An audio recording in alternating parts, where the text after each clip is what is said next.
Hello, everybody. Let's explain how the heart tube is formed. The heart tube is a result of fusion of the left and right heart tubes. So this is the unified form already. It has 3 veins on each side. In the midline there was a septum that is dissolved. And if this is the frontal view with right side and left side, this being the cranial pole with the primary loops of the aorta, this is the outflow part,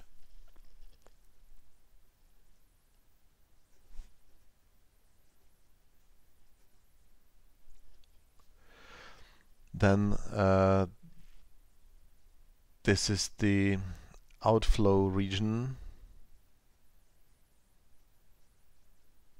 named also the aortic sac in this stage. Here in the midline there is a fusion of the original paired right and left heart tube. And here are the tributaries. It's the common cardinal vein,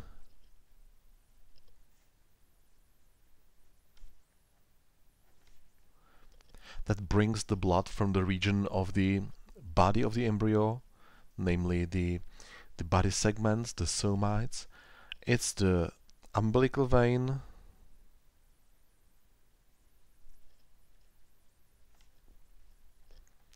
that brings the blood from the placenta, blood rich in oxygen and nutrients. And third, it's the vitelline vein,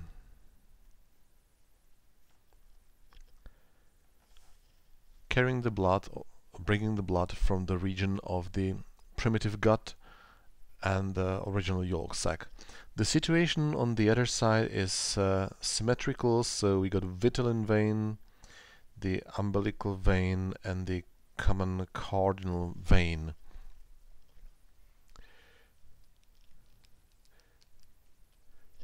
Now the heart tube starts to differentiate more parts or more segments. So we got the outflow region with the aorta, we got a short unified segment called truncus arteriosus, we got a dilated part called the bulbus, then we got primitive ventricles or a ventricle, then a narrow atrioventricular canal, and the primitive atrium, the part of which, called sinus venosus, receives these 6 veins, 3 from each side, or 3 on each side.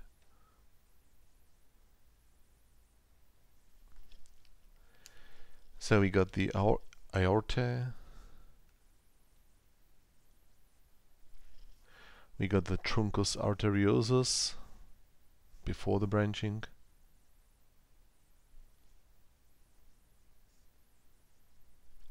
a dilated part called the bulbus,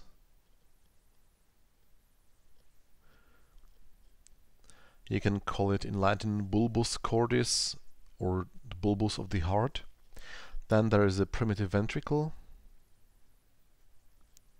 Primitive in this context means it's not definitive, it's not the final form, it's the early form. Then a communication called the atrioventricular canal,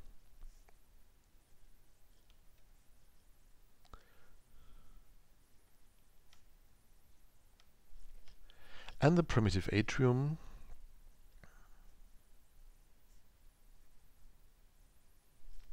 with a region called sinus venosus, that receives these 6 veins: the common cardinal, the umbilical vein, the vitelline vein, and the same on the other side.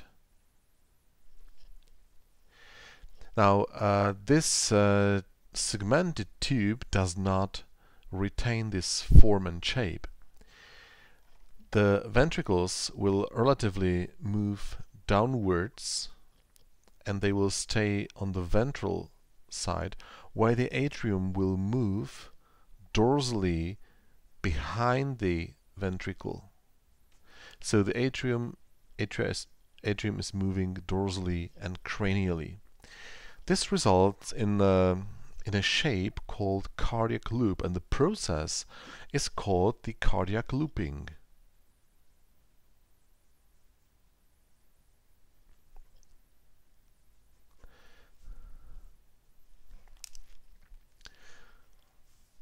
Therefore,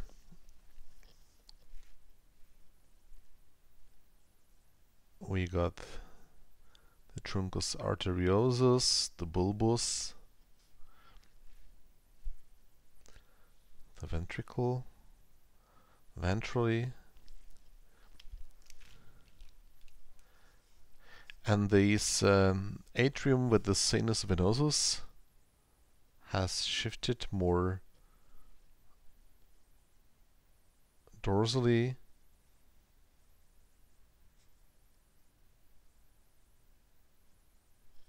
So now it's mostly behind the ventricle.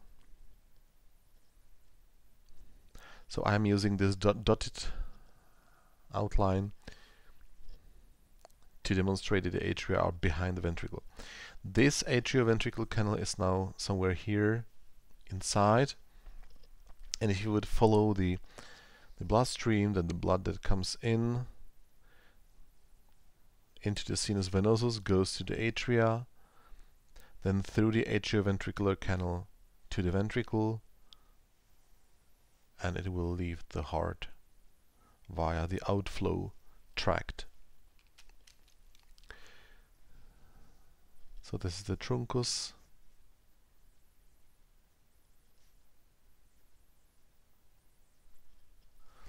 The dilated part, the bulbus, the ventricle,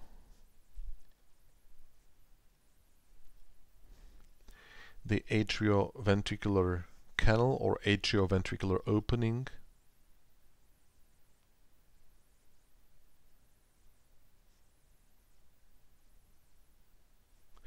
the atria are dorsally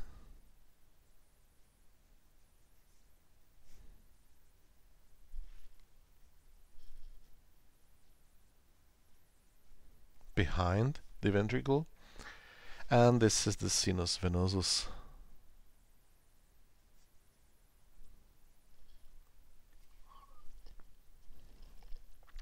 Now this dorsal shift of the atria continues further in this direction, cranially and dorsally.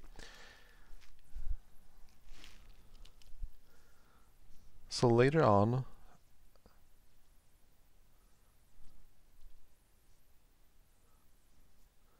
the ventral aspect would look like this, here with the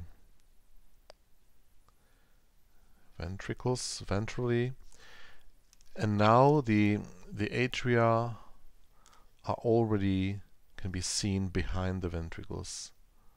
Here would be the future right atrium,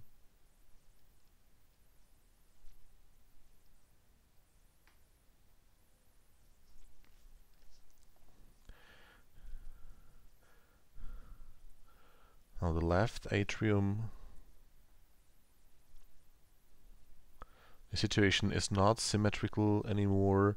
There is a more right shift of the atria, and the sinus venosus will become incorporated into the right atrium in the future.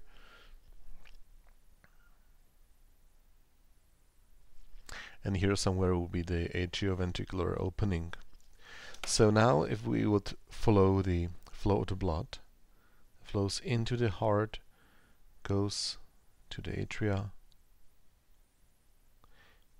through the atrioventricular opening into the ventricles, and then into the outflow tract. Let's label it: the truncus, the bulbus. This is the future left atrium, at least the part that can be seen behind the ventricles. This is the future right atrium.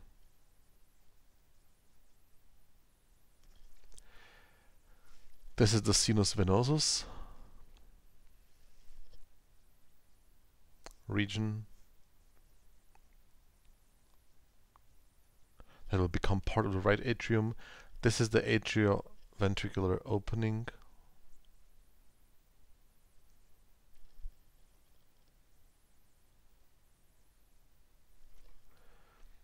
And this will be the future right ventricle and the left ventricle. In further schemes, we'll make sections through the heart to demonstrate the division, the septation of the inner chambers.